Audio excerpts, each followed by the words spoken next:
लगातार भाजपा बांग्लादेशी घुसपैठ का बात उठा रही है और विशेष रूप से पिछले 2-3 महीने में ये मुद्दा और यहाँ पे गरमाया जा रहा है। विधानसभा में भी आप लोग देख रहे हैं इस चीज को। मगर हम मानते हैं कि अगर झारखंड में किसी भी तरह से इंटरनेशनल इन्फिल्ट्रेटर्स का यहाँ पे प्रवेश हो रहा है तो ये केवल झारखंड का मुद्दा नहीं है, ये पूरा ही देश भर का मुद्दा है। ये नेशनल सिक्योरिटी का मामला बनता है और भाजपा को ये समझना चाहिए कि कितना अहम मुद्दा को और कितना ही महत्वपूर्ण चीज को वो बोल रहे हैं। अगर इस तरह से हो रहा है क्योंकि केंद्र सरकार के अंतर्गत बीएसएफ आता है, एसएसबी आता है, सारे बॉर्डर फोर्सेस उनके अंतर्गत आता है, तो हमारी राज्य सरकार पहले तो जानना चाहेगी कि क्या ऐसा सैटेलाइट इमेजेस, क्या ऐसा इंट्रूजन डिवाइसेस से पता चला है जो इस तरह का ये दावा कर रहे हैं। और अगर सही मायने में इस तरह से हुआ है और इनके पास आंकड़े हैं, इनके पास सारे डिटेल्स हैं, सैटेलाइट इमेजेस हैं, इंट्रूजन डिटेक्शन के डिटेल्स हैं, तो उसको राज्य सरकार को तुरंत उपलब्ध कराना चाहिए और केंद्र सरकार को, राज्य सरकार को निर्देशित करना चाहिए कि हमारे राज्य सरकार से उनको क्या सहायता की जरूरत है इस इंट्रूजन को रोकने के लिए। क्योंकि झारखंड भारत का हिस्सा है, वो कोई अलग देश नहीं है कि आप उसको चाहेंगे कि गवर्नमेंट अपने तरीके से इंटरनली उसको हैंडल करे। बिना सेंट्रल गवर्नमेंट के भागीदारी के इन चीजों को हम लोग समाधान नहीं कर सकते। इसीलिए प्रमाण सहित चीजों को पहली बात तो केंद्र सरकार पेश करे राज्य सरकार को थ्रू ऑफिशियल चैनल्स, कोई ट्विटर में डाल के, कोई व्हाट्सएप यूनिवर्सिटी में डाल के, कोई व्हाट्सएप ग्रुप में डाल के नहीं, प्रॉपर गवर्नमेंट कम्युनिकेशन चैनल्स के तहत होम मिनिस्ट्री का, भारत के होम मिनिस्ट्री का कम्युनिकेशन यहाँ आना चाहिए। और उसके बाद अगर हम लोगों ने किसी भी तरीके का कोऑपरेशन नहीं दिया तब आप हमारे ऊपर निश्चित रूप से उंगली उठाएं, क्योंकि अगर किसी भी तरह का अवैध इन्फिल्ट्रेशन हो रहा है इस देश में तो वो गलत है। आज चाइना में, आज हम आपको बतलाना चाहेंगे, केंद्र सरकार इतनी नाकाम रही है, आज चाइना में इंडो चाइना बॉर्डर में लगातार अतिक्रमण हो रहा है। 60 स्क्वायर किलोमीटर एरिया अतिक्रमण हो चुका है। सियाचिन बॉर्डर में वहां पे चाइना रोड तक बना रहा है और इसका सैटेलाइट मैपिंग्स, डिटेल्स, सारा कुछ आपका इंटरनेट में भी अवेलेबल है। तो इस तरह से अगर इनके पास डिटेल्स है तो हमें उपलब्ध कराया जाए।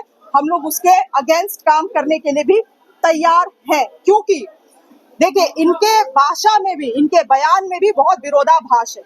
झारखंड में बीजेपी बोलती है कि बांग्लादेशी घुसपैठियों का आगमन हो रहा है, चिंता का विषय है, मगर इन्हीं के होम मिनिस्टर अमित शाह बोलते हैं कि एक इंच भी किसी ने नहीं लिया है और कोई ना घुसा था ना घुसेगा, कोई भी भारत की तरह आंख उठा के नहीं देख सकता है। तो ये विरोधाभास क्या हो रहा है?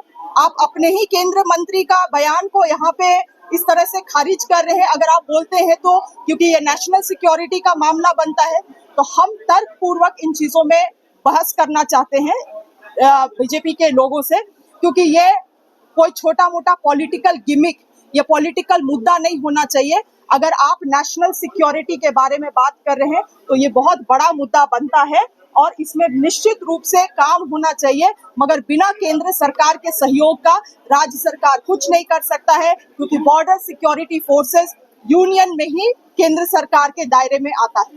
ये पहली चीज थी।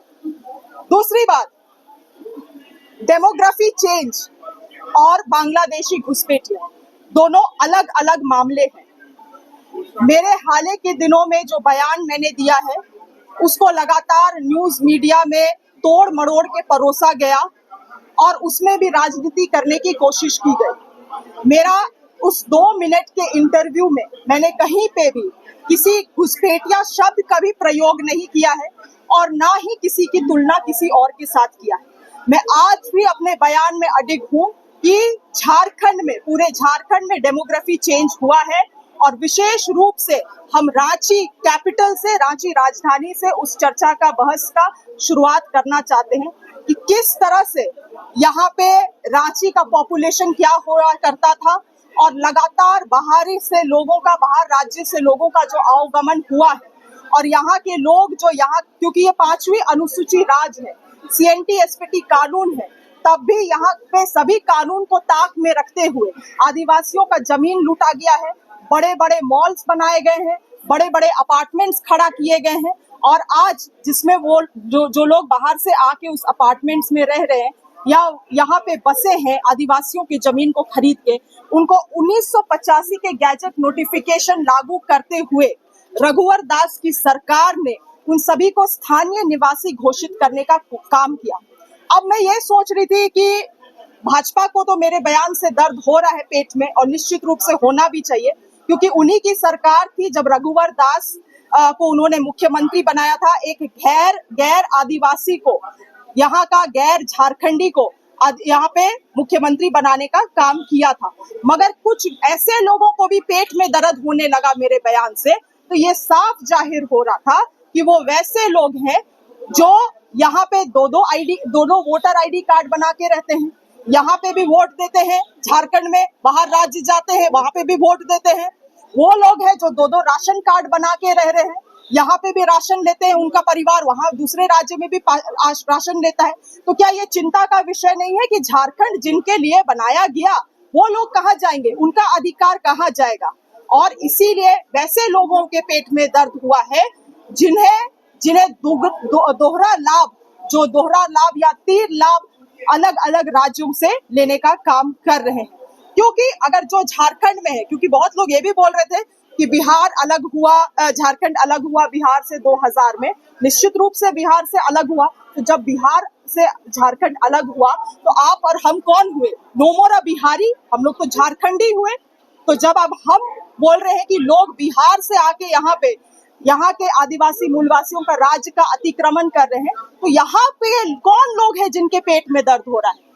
ये बात मैं जानना चाहती हूँ। साथ ही साथ तो डेमोग्राफी चेंज का बात हो रहा है पूरे रांची में, आप देखेंगे, और मैं इसको मनगढ़ंत चीजों के साथ नहीं, 1991 का जो जनसंख्या है का डेटा है मेरे पास, और जो उसमें रिसर्च कराया गया था, उन सभी आंकड़ों को लेकर मैं आई हूँ।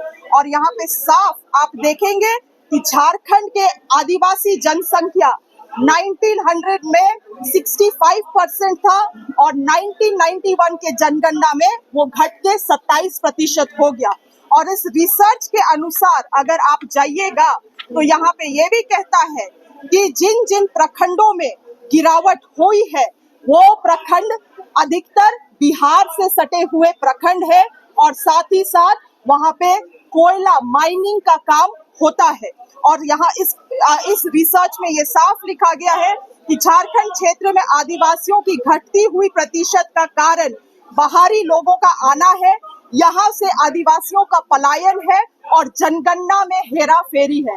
तो ये जनगणना में हेराफेरी कैसे हुआ, किन लोगों ने षड्यंत्र किया, बहुत सारी चीजें हैं, चर्चा विषय बनता है, बहस भी लंबा इसमें हो सकता है।